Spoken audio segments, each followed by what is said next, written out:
High court के आदेश से सिलीगुड़ी में भी गई करीब 100 शिक्षकों की नौकरी। शुरू किया विरोध प्रदर्शन।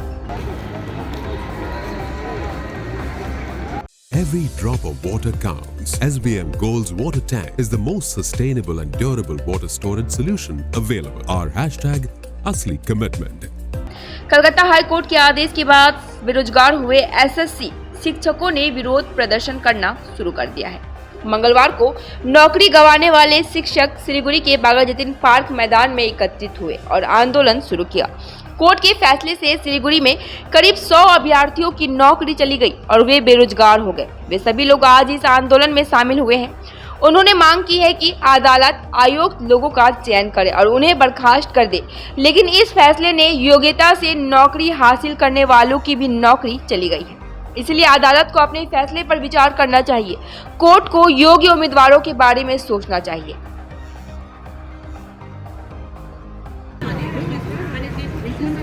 দেখা গেল 200 টাকা আপনি দিলেন, কিন্তু ধরেন 175 টাকা খরচ হলো, 25 টাকা আপনি ফেরত পাবেন। কে দিলে টাকাটা? কাজ করে responsibility.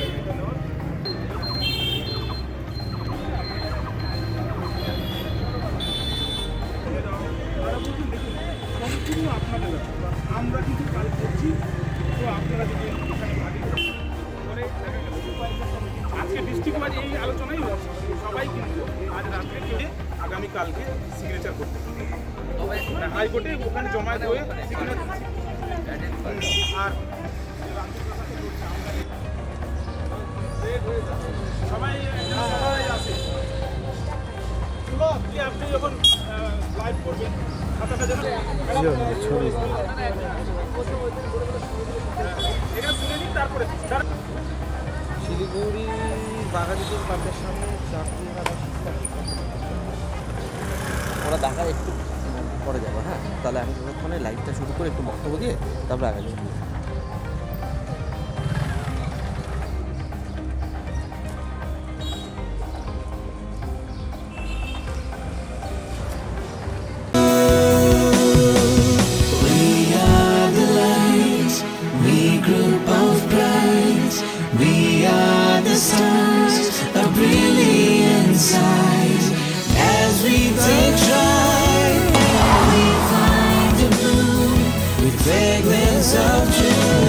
Join Delhi Public School, Fulbari. Admissions open. আমার নাম সেলিম জাফর। আমি শিলিগুড়ি বয়েজ হাই স্কুলের রাষ্ট্রবিজ্ঞানের শিক্ষক। আমার বাড়ি হচ্ছে মালদার গাজলে। আমরা আজকে এই জায়গায় সমবেত হয়েছি, তার কারণ হলো যে গতকালকে মহামান্য হাইকোর্টের দেবাংশু বসাক এবং সব্বার রাশিদের ডিভিশন বেঞ্চ যে রায় দিয়েছে, সেই রায়কে আমরা সম্পূর্ণরূপে সেই রায় সম্পূর্ণরূপে অযৌক্তিক এবং অমানবিক। সেই রায়ের উপরে আমাদের নিজেদের মধ্যে কিছু আলোচনা ছিল। আমরা পরবর্তী পদক্ষেপ কি করব, কিভাবে আমরা এই আমাদের যোগ্যতার প্রমাণ এত কিছু দেওয়ার পরেও আমাদের এরকম একটা, আমরা কখনো ভাবিনি এরকম একটা রায় হয়েছে, তাহলে আমাদের কি করতে হবে সেই নিয়ে আমাদের একটা করণীয় নিয়ে আমরা আজকে এক জায়গায় সমবেত হয়েছি।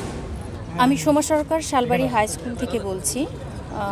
অ্যাকচুয়ালি যেটা হাইকোর্ট যেটা রায় দিয়েছেন সেটার বিষয়ে আমি কখনোই বলবো না যে ওনারা খুঁজবেন না। যারা অযৌক্তিকভাবে চাকরি পেয়েছেন তাদেরকে অবশ্যই খুঁজে বের করা দরকার, কিন্তু সেই অযৌক্তিকভাবে চাকরি করা যারা পেয়েছে তাদেরকে খুঁজে বের করতে গিয়ে আমরা যারা যোগ্যভাবে পেয়েছি, আজকে যারা রাস্তায় ধর্ণা দিয়ে বসে রয়েছে তাদের মতোই আমরাও কিন্তু একাধারে যোগ্যতা সম্পন্ন। এবার তাহলে সেই অযোগ্যদের খুঁজে বের করতে গিয়ে আজকে আমাদের সঙ্গে কিন্তু অন্যায় করা হলো এই রায়ের মাধ্যমে। আমি মানছি সেখানে চেক রিচেকের ব্যাপারটা এসছে, তবু পুরোপুরি প্যানেলটা বাতিল এই ঘোষণাটা, এবং হঠাৎ করে এই ধরনের রায়ে আমরা সত্যি ভীষণভাবে শকড। আমরা যারা সত্যি ভীষণ কষ্ট করে চাকরি পেয়ে আজকে এতদিন ধরে চাকরি করছি, আমাদের কাছে এটা সত্যি অমানবিক বলে মনে হচ্ছে। তো আজকে যদি আমার হাইকোর্টের কাছে বিনীত নিবেদন যে আপনারা রায় দিয়েছেন, কিন্তু একটু এই জায়গাটা দেখবেন যে যোগ্যরা যেন অবশ্যই টিকে থাকে, এবং যারা অযোগ্যভাবে সত্যি চাকরিতে ঢুকেছে তাদের যেন অবশ্যই বেছে বেছে বাছাই করে তাদেরকে ছাঁটাই করে দেওয়া হয়। কারণ আমি কখনোই চাইবো না যে আমাদের মাঝে অযোগ্যদের ঢুকে যাওয়ার কারণে আমরা যারা যোগ্য তারা প্রত্যেকে এটার জন্য সাফার করি, এবং এটাই আমার নাম সুনেত্রা মণ্ডল। আমি শিলিগুড়ির আন্ডারে যে তারকনাথ সিন্দুরবালা বালিকা বিদ্যালয়ের জীবন বিজ্ঞানের শিক্ষিকা। আমার হাজব্যান্ড জলপাইগুড়ির অন্তর্গত দেবীঝোড়া হাই স্কুলের টিচার। আমাদের হ্যাঁ হ্যাঁ হ্যাঁ হ্যাঁ দুজনের একই প্যানেলে নামছে। এখন আমরা দুজনেরই চাকরি চলে গেছে। কি নাম আপনার হাজবেন্ডের? মৃত্যুঞ্জয় সরকার। কি ভাবছেন এখন কি করবেন? সবাই যা করবে আর কি, সবার সাথে থেকেই লড়বো, নিজের যোগ্যতা প্রমাণ দিব, এটাই লড়াই চালিয়ে যাব। আপনার নামটা? সুনেত্রা মণ্ডল। আমার নাম তানিয়া গাঙ্গুলি, আমি ক্রান্তি রাজাডাঙ্গা পিএম হাই স্কুলের জীবনবিজ্ঞানের শিক্ষিকা। আমার বাড়ি শিলিগুড়ি।